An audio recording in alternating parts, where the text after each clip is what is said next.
and just mute.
Hey everyone, good evening. Welcome to our Funny Indeed virtual comedy night supporting Friends Indeed, where we're doing together what we cannot do alone. I'm Rabbi Joshua Levine Grader, and I have the great honor and privilege of being the executive director of Friends Indeed for the past several years. But we are not a new organization. In fact, we have been around since 1894, over 125 years ago. So we want to let you learn a little bit more about our organization. So I'm pleased to introduce our board chair, Brett Schaefer, for a little introduction. Hi, this is Brett Schaefer. I'm leader of the board of directors at Friends Indeed. I think it's a wonderful example of a grassroots local organization. We offer a food pantry, rental assistance, a day shelter for women, street outreach services, and a winter bad weather shelter. I really think that the level of volunteer help and the support we get in the community is crucial to the work that we do. And I'm committed to serving the most vulnerable members of the community here in Pasadena. And I think Friends in Need is absolutely the best kind of organization to be doing that kind of work. I'm glad you're here to see the show. Enjoy it, and we appreciate all of your support. Thank you.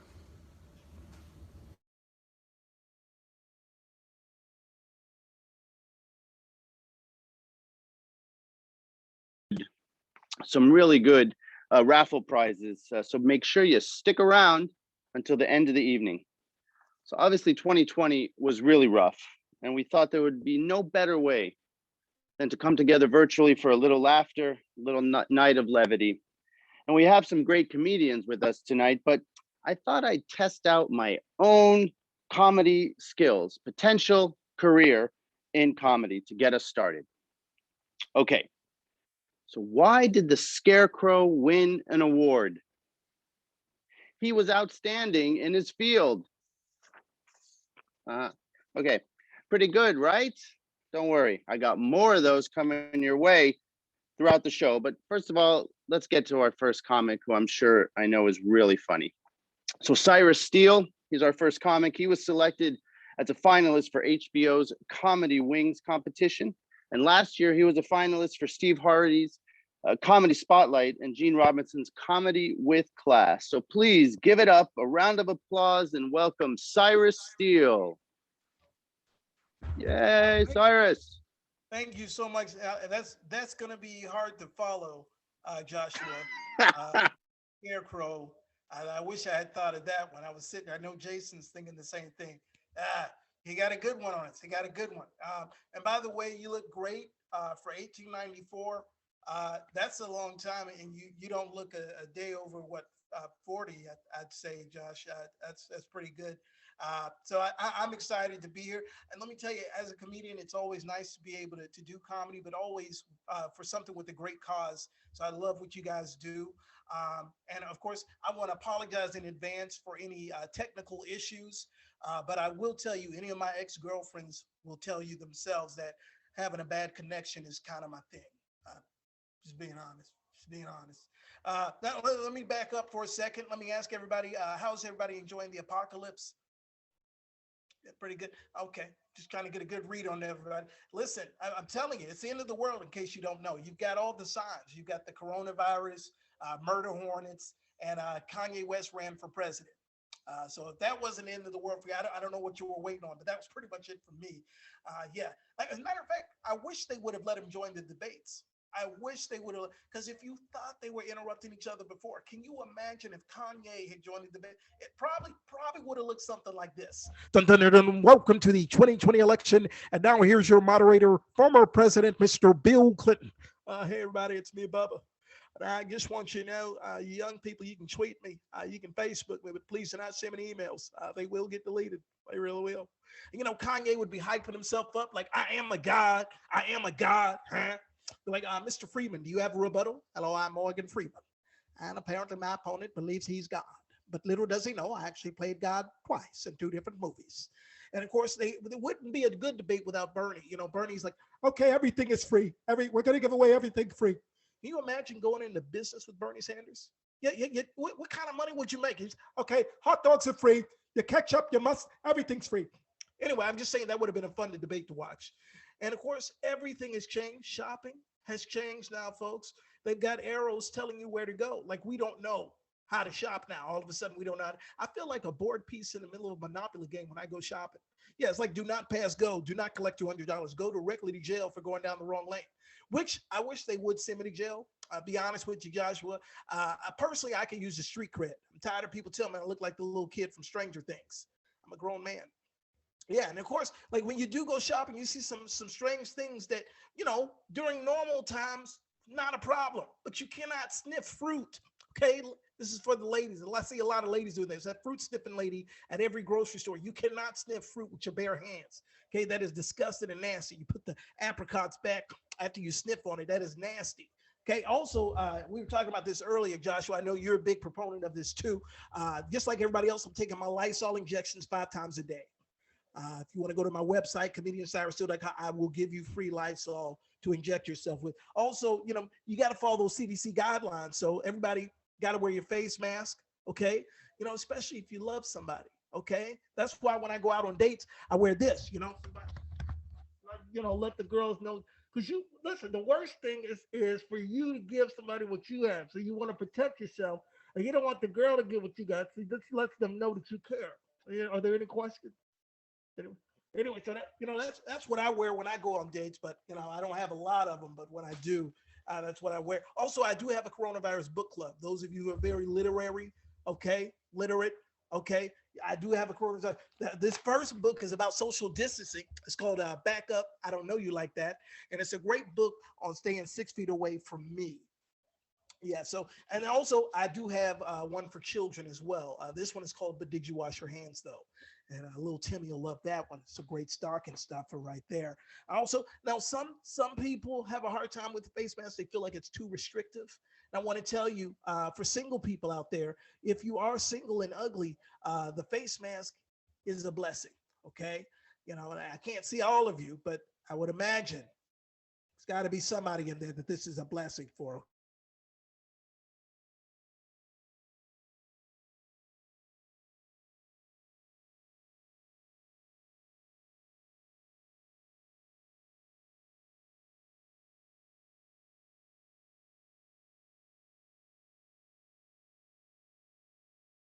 But that was like when I was 5 or 6. I had to let my friend. His name was Cheese.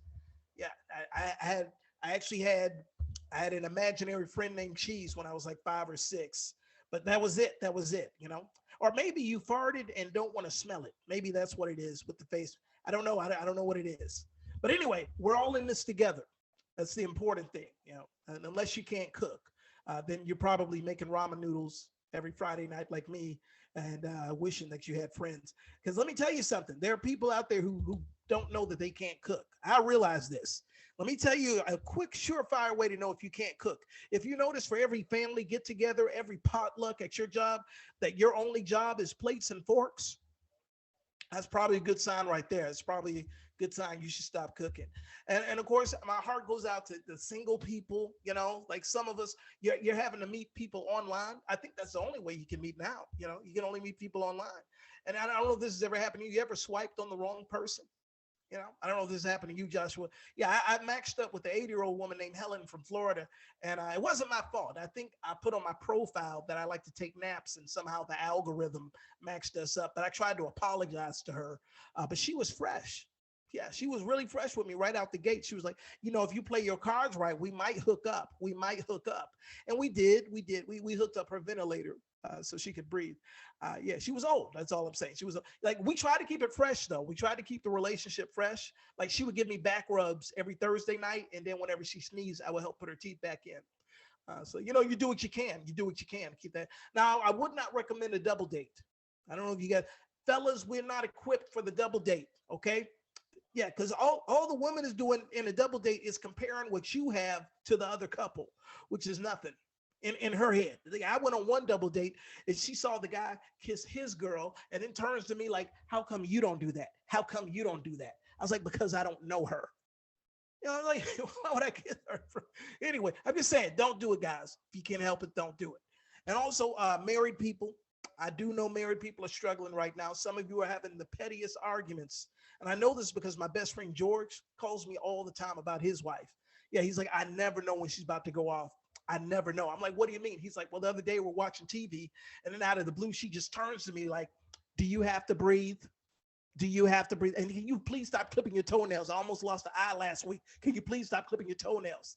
He got all upset. He was like, I pay half the bills in this house. This is my half of the house. I will clip my toenails and breathe as I see fit. Clippity clip clip. Yeah, that's what you want to say, but don't do it, fellas, because the show she's watching 9 times out of 10 is Snapped. And for those of you who don't know what Snapped is, it's a very female empowering show. Shout out to Carol Baskins. Yeah, it teaches women how to kill their husbands in their sleep and make it look like an accident. Yeah, if your wife is watching Snap with a notepad and pen, you should probably talk to a divorce lawyer. That's all I'm saying. Yes, somebody might need to hear that today. And so, like I said, my heart goes out to everybody, the single people, the married people, and millennials, y'all are having a hard time. It's a struggle. And that's how I know I'm getting older, because I don't understand the music. Y'all got that trap music. I don't know if you're familiar with that, Joshua, but they got this thing called trap music, and they got a song out there right now by this group called Migos talking about "Mama told me not to say a word." Mama told me not to say a word.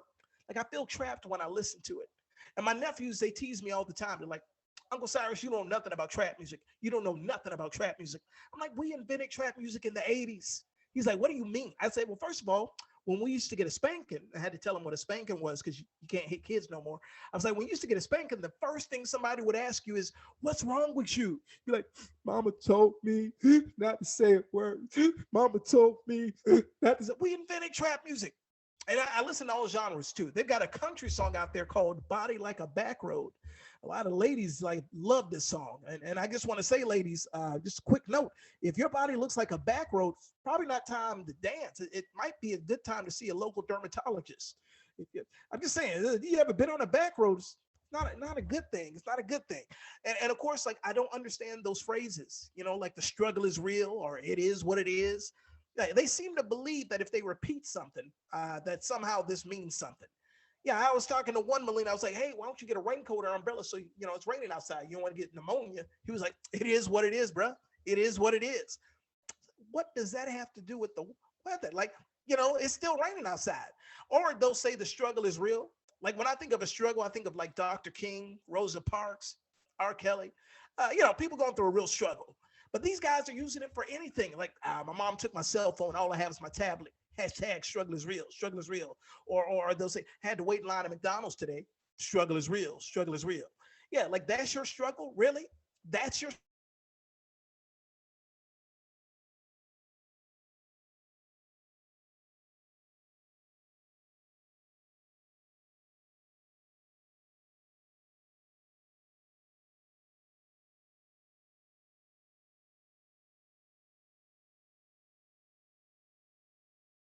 Wednesday, Thursday next week. No worries, no worries.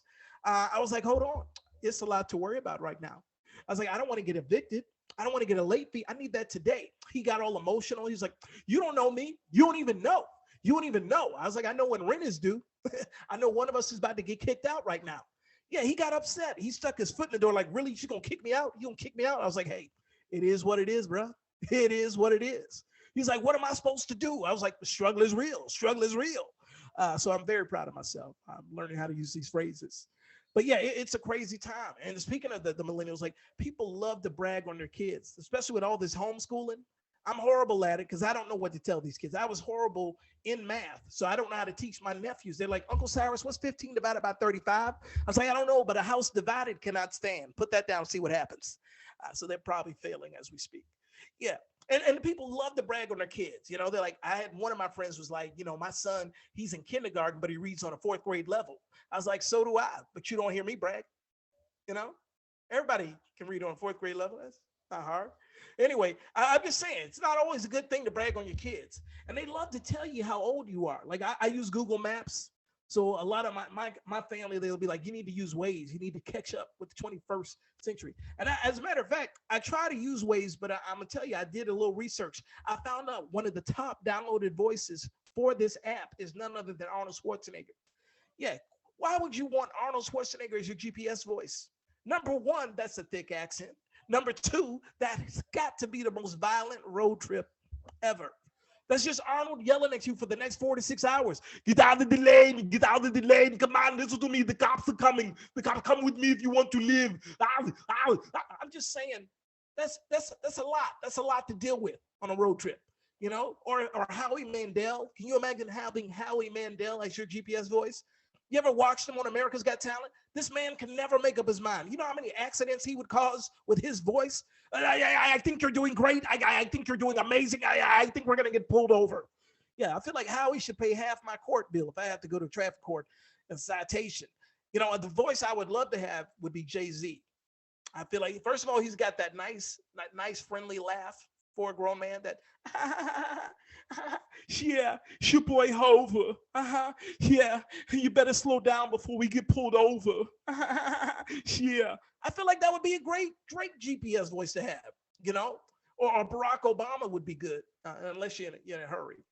I'm just saying, if you got 5 minutes to get to work, you had a fork in the road, the last thing you want to hear is, no, look, let me be clear. Like, come on, Barack, I gotta go. You could go left, or you could go right.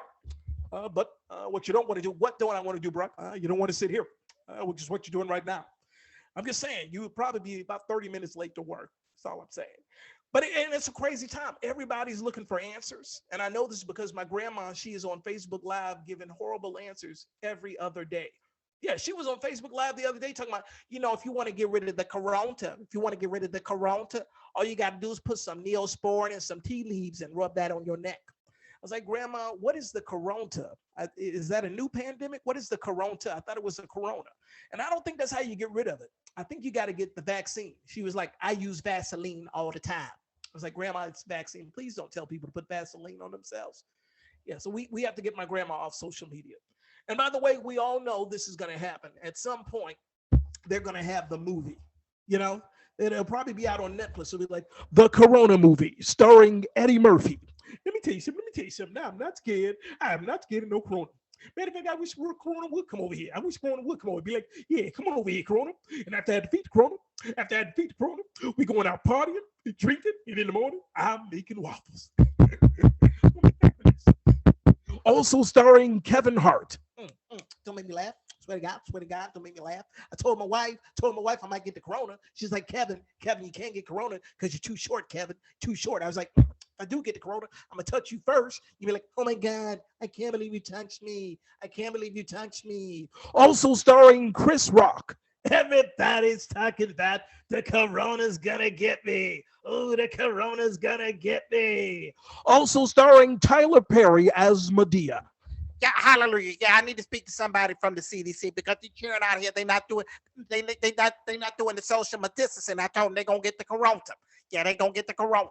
The Corona Movie coming soon. So that'll be out on Netflix. Y'all want to look out for that. And of course, I do want to hand the mic over to Joshua. I believe that's my time, but I want to thank you guys so much, and I'll see you guys at the end of the show. Thank you guys so much. All right. Thank you so much, Cyrus, making us laugh. So we want to give some goodies away tonight. And so at Friends Indeed here, we have some great, oh, I got to turn that on. See? Okay, here I am. I'm back. You missed one of my funny jokes, but I'm not repeating it. So thank you, Cyrus. So we want to give away some goodies, and we're going to start right now. We have a Friends Indeed swag bag full of fun items that this one is going to be for you. Oh, look at that. Coming off the side, the swag bag. So if you registered for this event by this past Monday, your name has been entered in a chance to win this bag. We had over 70 names in the mix. So let's pick a winner. Oh, trustee. The winner is Megan Drake. Megan, congratulations, Megan. You get the swag bag. All right, so we have 2 more raffles coming up tonight. We want to make sure that you have a chance to get entered into them. So if you make a donation of any size right now, after the next comedian, we're going to select another winner who's going to get a $50 gift card to Kathleen's restaurant right here in Pasadena, and 2 bottles of wine. And if your donation is $1 or more, you'll get entered into the third drawing for a amazing We Olive gift basket. So obviously we're here to have a good time and have fun, but we are trying to fundraise tonight at least $10,000. So please give generously as you can. And to give you a couple of minutes to get into the chat, click on the donation or the one that we just texted to your cell phone. We're going to debut a brand new, never before seen promo video that was put together by our great friends at Machine Media. We're thankful to them, and to teach you all about our services and programs here at Friends Indeed. Since 1894, we've made it Why our does that mission thing not at work? Friends Indeed to reach know, I had out to push. and help those who find themselves on the margin with dignity and respect. We believe that giving to those in need helps build a stronger community in Pasadena. Every year, we distribute more than 625,000 pounds of groceries through our food pantry. That's 520,000 meals per year, or 10,000 meals per week, to 370 households. Our pantry is like a neighborhood market where families can choose the foods they want. And not just canned goods. We provide over 4,000 pounds of fresh fruits and vegetables each week. Our bad weather shelter gives folks experiencing homelessness refuge from the winter cold and rain. We operate when needed, about 40 nights out of the year. We set up cots for 80 people each night, and our volunteers are happy to provide a hot, healthy meal and a safe place to sleep. In the women's room, we believe in giving at-risk women a space to build meaningful lives through community, boosting their confidence and self-esteem by engaging in many forms of art, writing, and self-care. And we even help with the everyday stuff, like showers, clean laundry, good food, and a place to find support and love. The results can be life-changing. Our eviction prevention and rental assistance programs help neighbors hold on to housing by providing short-term rental assistance and case management. Our street outreach team works to build relationships with people experiencing homelessness. We identify and reach out to about 130 folks every year. Our goal is to navigate them into bridge and permanent housing and give them keys to a new life. Since 1894, we've been doing together what we cannot do alone. Through compassion, connection, and dignity, we are changing lives. At Friends Indeed, we serve our neighbors in need. Join us in helping the Pasadena community. To learn more or to donate to our cause, visit us at friendsindeedpas.org. All right.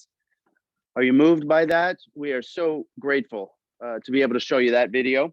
So obviously we're trying to fundraise. As I said, our goal is $10,000, and right now we are at $5,900. You guys are amazing. So please keep going, giving as generously as you can.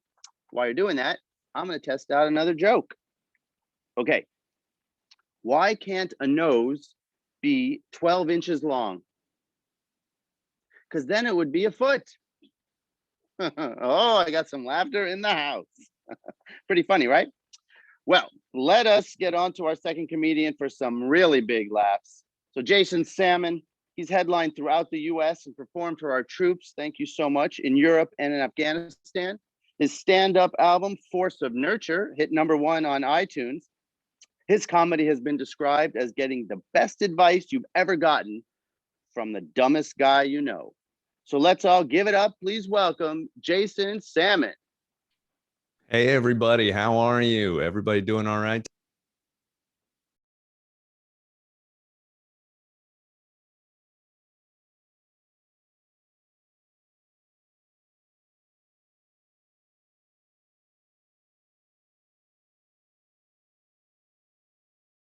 All right.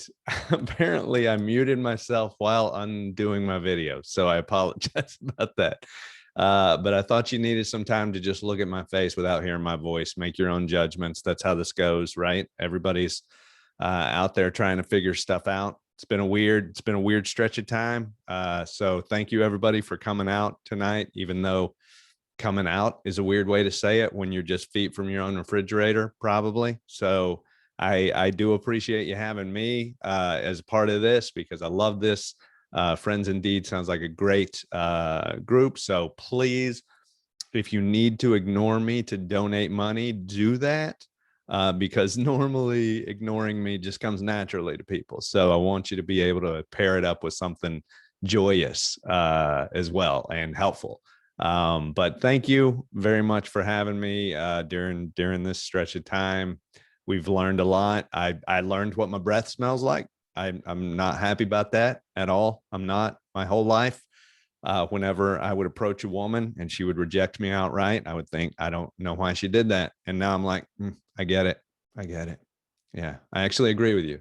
I applaud your discernment, young lady. That was very, very thoughtful. I can smell me. I don't like it one bit. And the weird thing is at the beginning of 2020, I actually wrote down as one of my goals was to become more self-aware, which I would not have done if I realized that was how it would manifest, because I thought it was going to be introspective. It was going to be about me becoming a better person. Turns out it's just me walking down a random street thinking, when did I have onions? When? Ugh, it's not good at all. But you know what? I'm figuring it out. I hope you are too. I hope everybody's finding their way, helping other people, bringing the community together. That's what we want to do, right? I mean, also, like, I've rebranded. That's huge. I used to be lazy. Now I'm just sheltering in place. That's what I'm doing. Yeah. I'm not antisocial. I'm social, but distanced according to CDC guidelines. It's not that I don't like you. It's that I do respect science, and maybe don't like you, but there's no follow-up questions. That's one of the great things about this stretch of time. Nobody's having these long conversations with you. So you can get away with stuff. You can't. I thought going into this, I didn't have any fashion sense, no style whatsoever. Turns out my style was called pandemic this whole time. Yeah.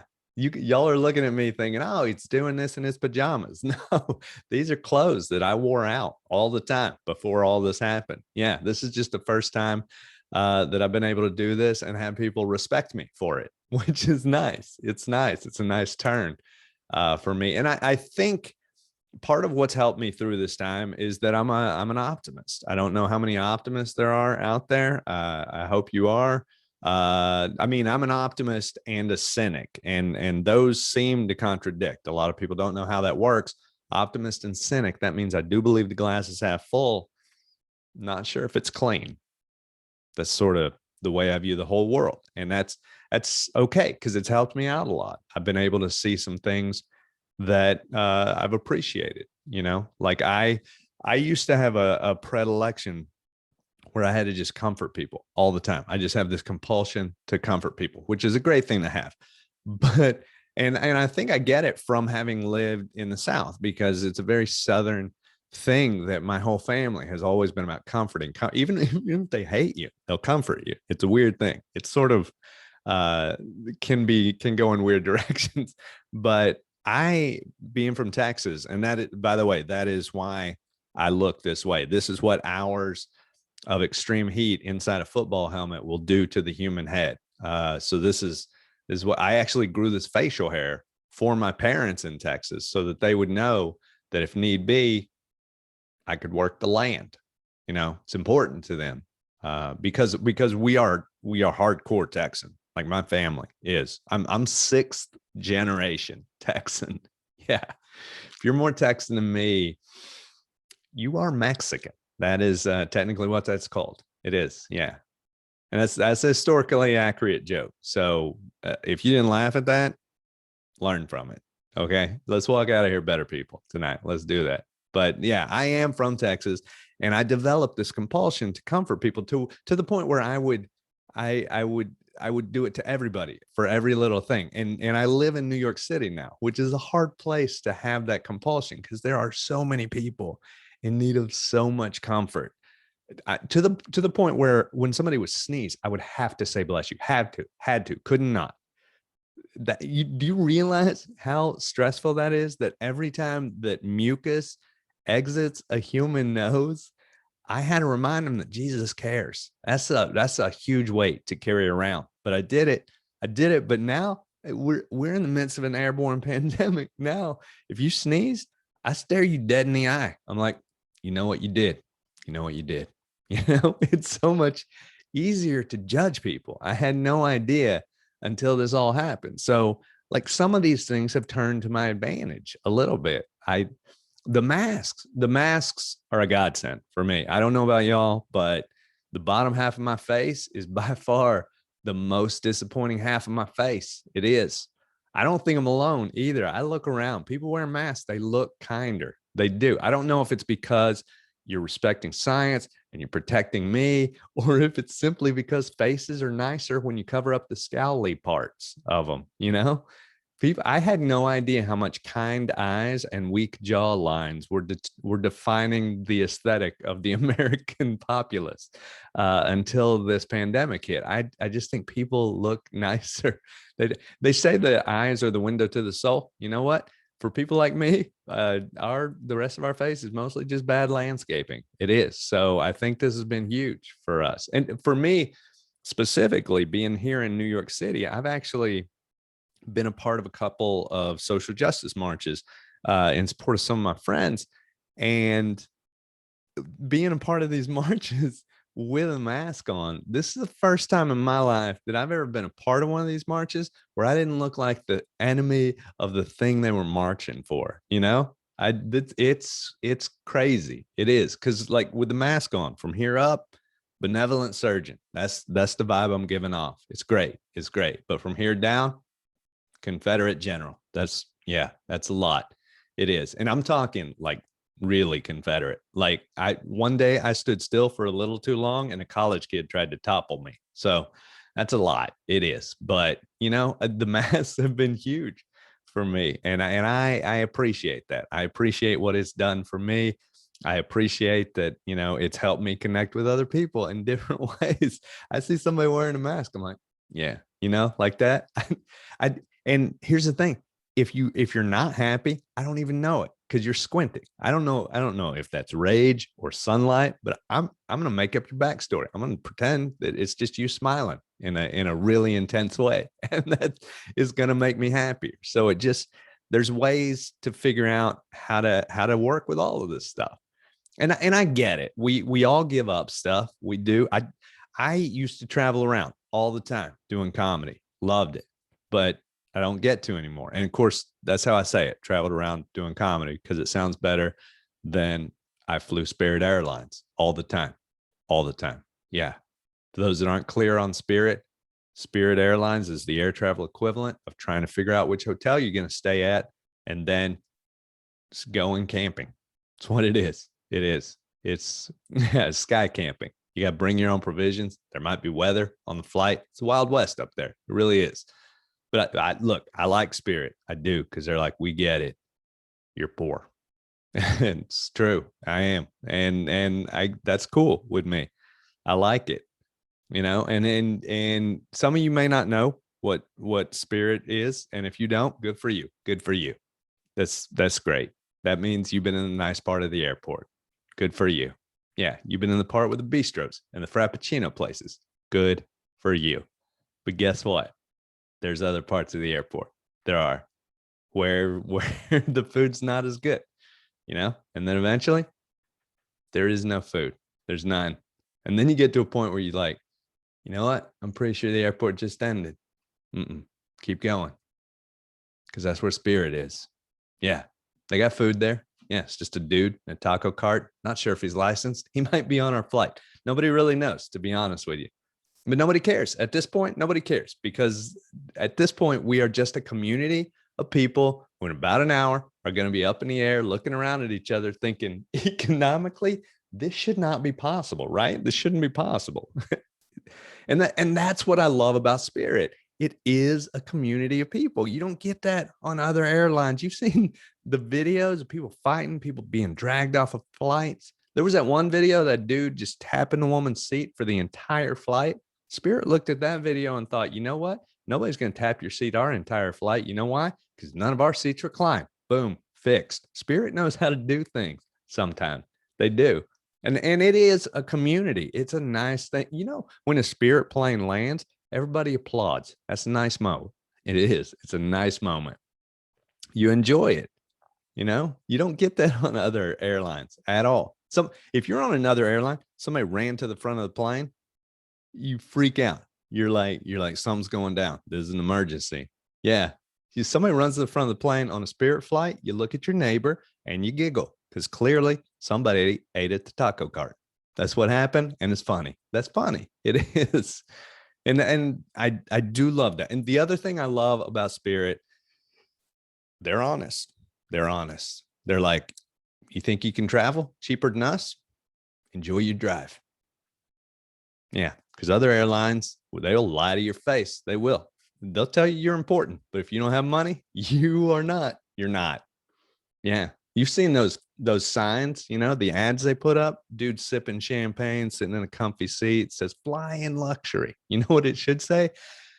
This is not your seat, Jason. We reserve this seat for people we think are better than you. We don't even hide it. We call them first class people. Yeah. That's why they're the ones sitting in the part of the plane that looks like a limousine. You know what we call you, Jason? Group 7. Group 7. Yeah, that's why you're sitting in the part of the plane that looks like a bus to Tijuana. But as a consolation, we will let you walk past those people on your way to your seat so you can assess where your life went wrong. Yeah, because that's what all airlines are made for. They're made for money. Yeah, even airports made for money. Every airport I go to, shoe shine booths. I don't understand that at all. I don't. I've never been getting onto a flight and thought, you know what, make this trip magical. If my Tootsies were sparkling. Yeah. Now, I think if an airport were made for people without money, they would have not shoe shine booths. They would have ironing board booths. They would. So I could walk in there and just say, look, I just need my mom to believe I have a job when I show up for Thanksgiving. Can we do that, please? Can you do that for me? But Spirit's like, you don't have to shine your shoes to fly with us. This dude right here, not even wearing shoes. It's very inclusive. It's very inclusive. And that's what I love about it. Because we are one people. All of us are one people. Some of us are struggling at times. Some of us are doing well at times. And we got to figure out how to make it all work. And I think this is one of those organizations that's so great about doing that. So please donate your money. Thank you for having me. This has been a great experience for me. I hope it has been and will continue to be for you. Thank you so much, everybody. Have a good night. I'll give it back up to Joshua. Right on. Let's give it up again for Jason. Awesome. Awesome. So we're ready for our next drawing. The lucky winner going to be receiving 2 bottles of wine and a gift certificate to Kathleen's restaurant right here on Lake Avenue in Pasadena. So let's pick a winner for our second prize of the evening. It is, here it comes. The winner is Mary Morin. Let's say happy night for Mary. Congratulations, Mary. So our goal, as we said, is $10,000. And right now we're at $6,238. So let's keep going. In a normal year, let me tell you something. With this fundraiser, you probably have to pay for parking. You'd have to get a 2-drink minimum. Got to buy a new outfit. Maybe have some dinner. Maybe pay the sitter. This year, from the comfort of your own home, we're hoping you might take that money that you would have spent on a night out and donate it directly to us, Friends Indeed. So we have one more drawing tonight. One more for anyone who gives $100 or more. It's a great opportunity now to make that donation.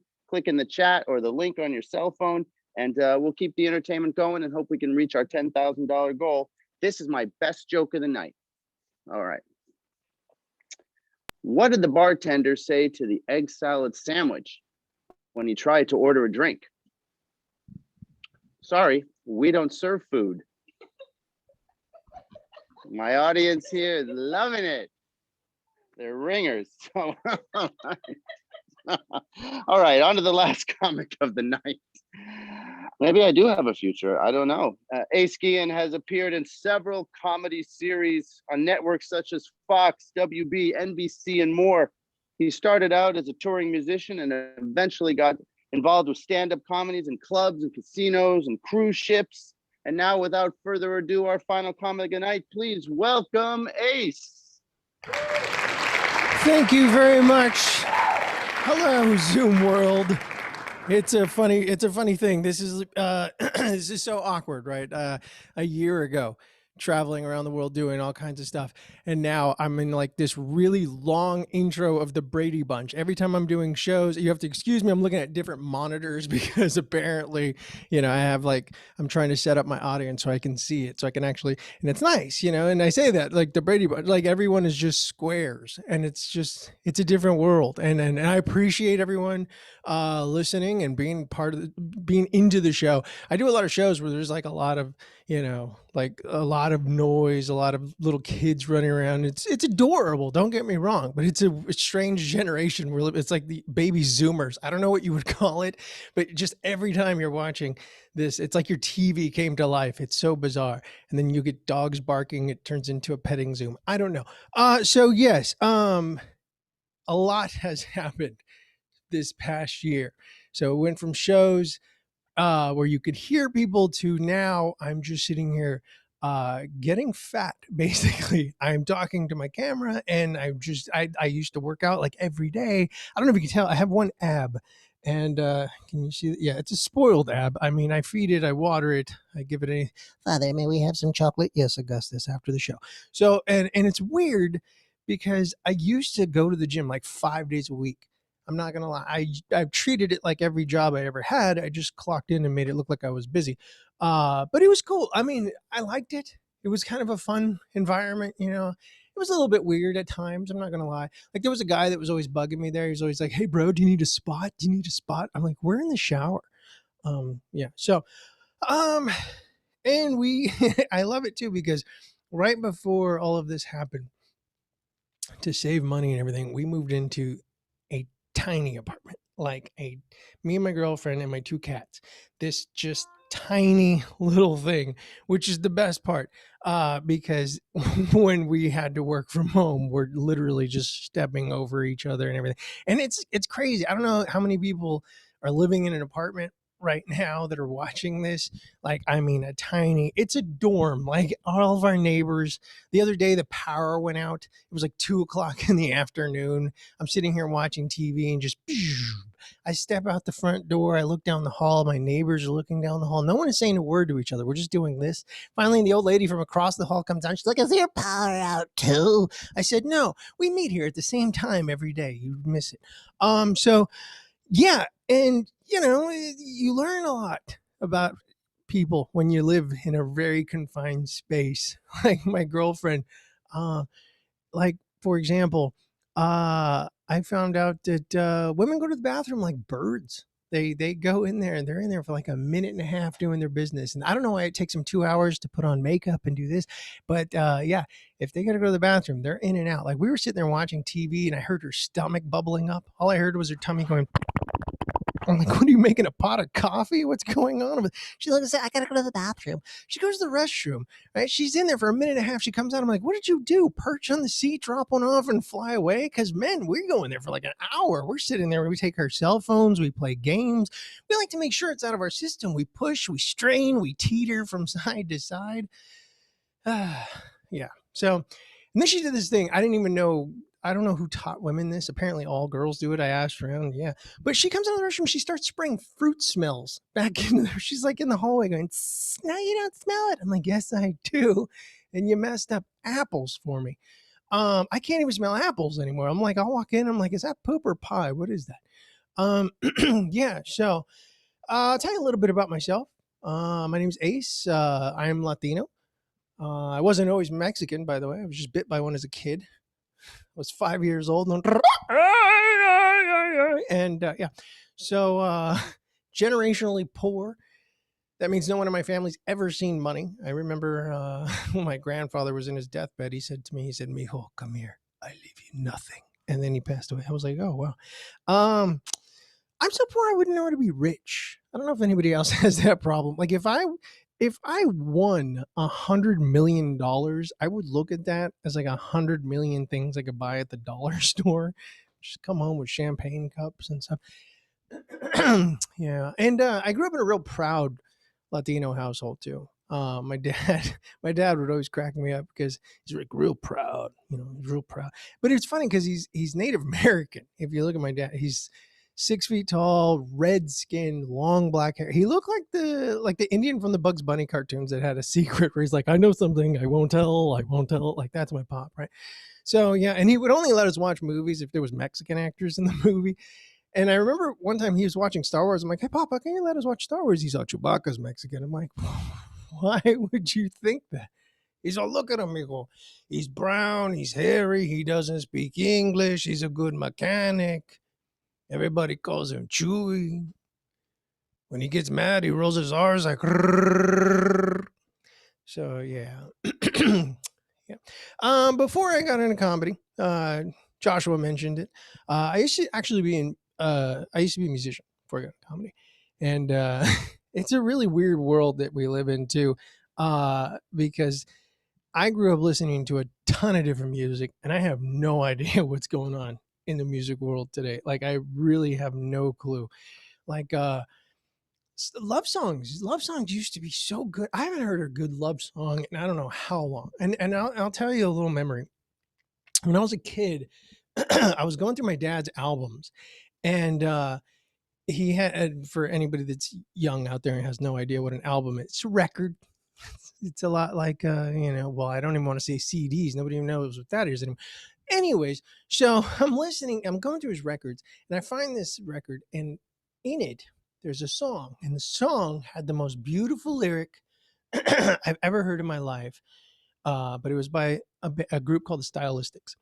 And the lyric was, you are everything and everything is you. It's a beautiful song. Most beautiful lyric I think ever written. And nowadays, like I hear like musicians and they have like The Weeknd, for example. He has a song called I Can't Feel My Face. And I'm sitting there and going, well, clearly that's not a love song. I mean, it sounds more like a medical emergency. Like when I first heard that song, I thought the last verse was going to be, my tongue went numb, my eye won't close, my face began to droop. I'm having trouble talking and it's all because of you. I can't feel my face when I'm with you. I'm allergic.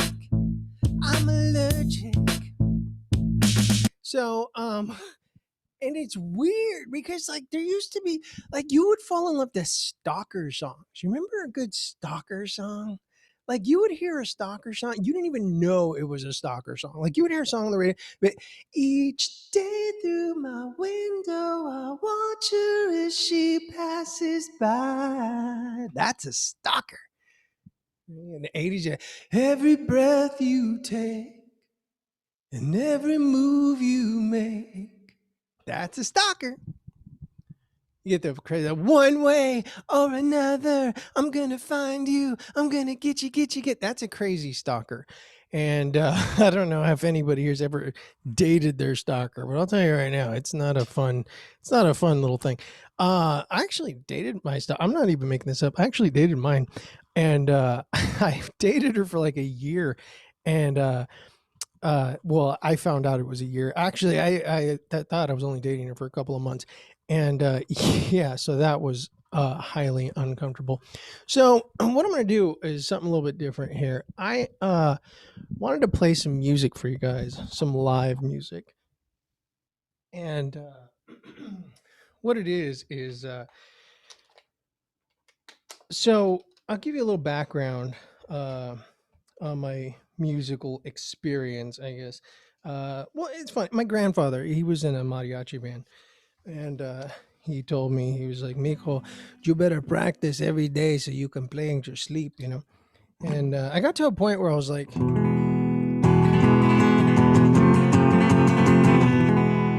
like, can you imagine if he was a blues man? I'd be like, or if we're from the South. Yeah. And it's weird because I grew up in the 80s. And one of the things I noticed when I was a kid in the 80s, if you ever wanted to write a hit song, you only needed a couple of things. You needed a guitar with a chorus pedal. It makes your guitar sound like this. And one drum beat, and you could write any song. And it was always this one. And if you don't believe me, I'll give you an example.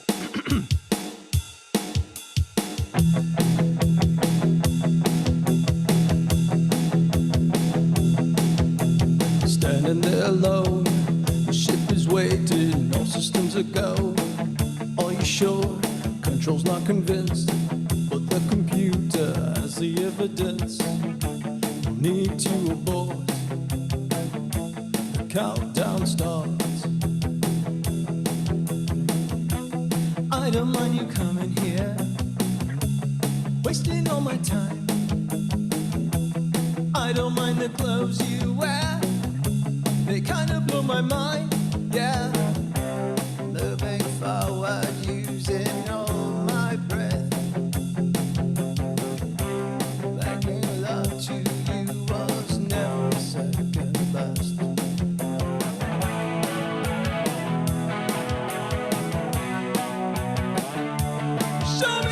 Show me how you do that trick, the one that makes me scream, she said. You get the idea. So, and it's weird too, man, because when I was a kid, everybody had like, it was a little bit different for being Latino, you know, because like everybody had cool rock stars, you know. We didn't have too many. Like, for example, like white kids, you guys got Eric Clapton, you know.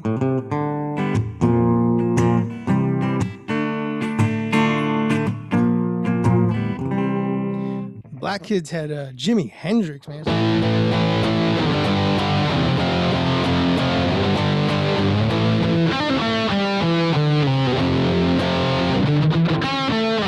See, Latinos, we had Carlos Santana. And the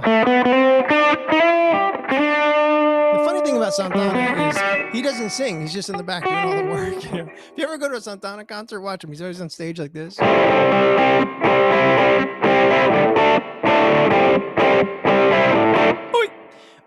Yeah, so it was kind of a funny thing when I was younger, because especially when I started learning more about music, transitioning into music.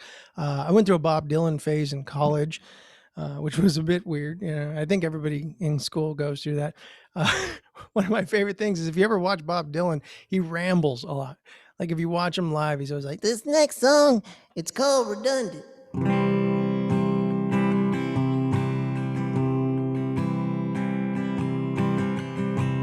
You do what you do when you do what you're doing.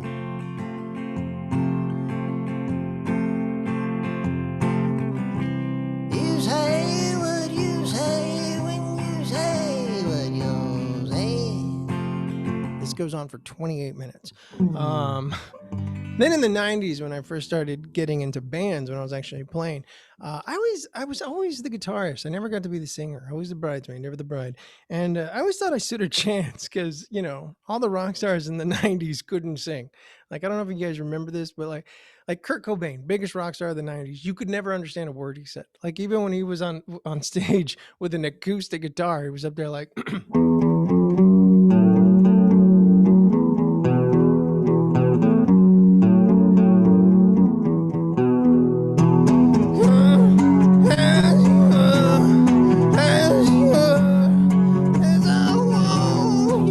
Smashing Pumpkins, they had Billy Corgan, who couldn't sing, but it didn't stop him, you know what I mean? Someday with a smile, catch you like, what does it have in its nasty little pockets? Green Day. Green Day was a fun one. They would, I love it, they would be like a punk band, and then all of a sudden they started writing slow songs, but then they would kind of like tweak out on a slow song during their like, yeah, that's good. Do that.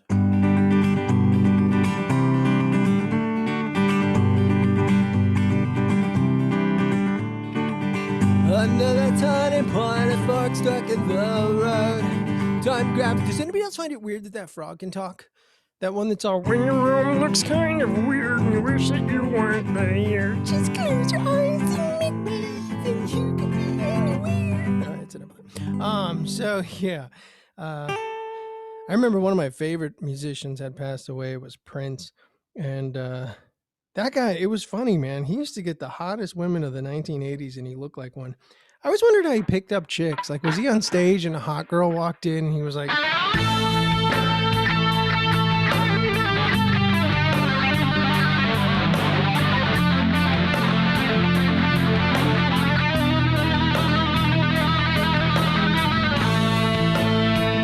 noticed you walking in from outside. I looked up and down, I thought to myself, oh my God. Where'd you get those shoes? Where'd you get those shoes? 'Cause they got them my size.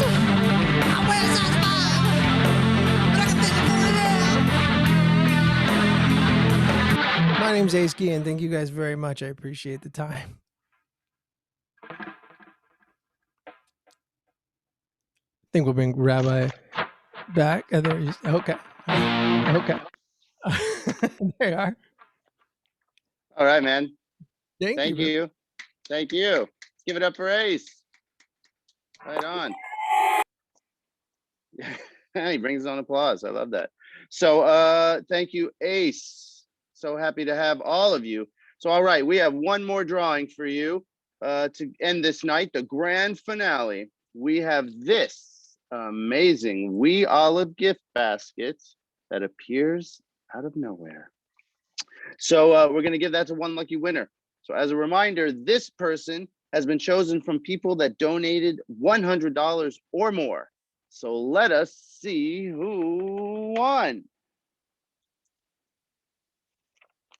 The winner of the We Olive gift basket is Kathy Maker. Woo, Kathy. Mazel tov. All right. So we couldn't end this evening without one more joke from me and a few thank yous. So I was told by my folks here that I should consider joining the comedy group next time we do this. So I'm really happy about that.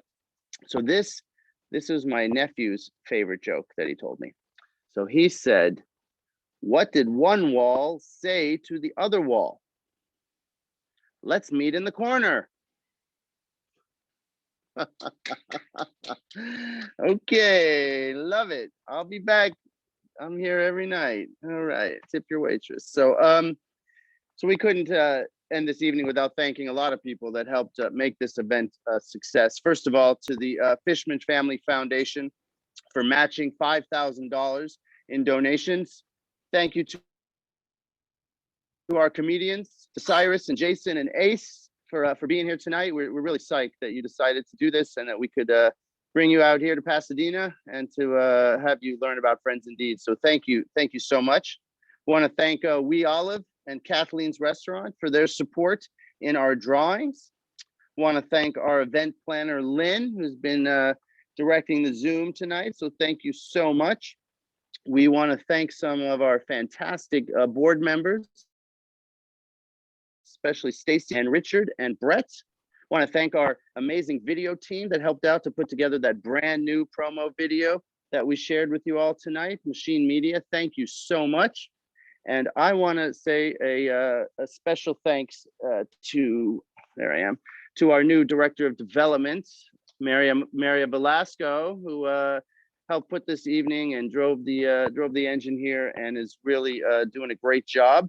And as a team, we are so happy that tonight, with all of you and all of our supporters, we raised over $11,800. So give it up, $11,800 for Friends Indeed. We appreciate all of you. We thank you. We love you. We hope that you stay safe and healthy and well and have a wonderful, wonderful evening. Good night from Lake Avenue, Pasadena.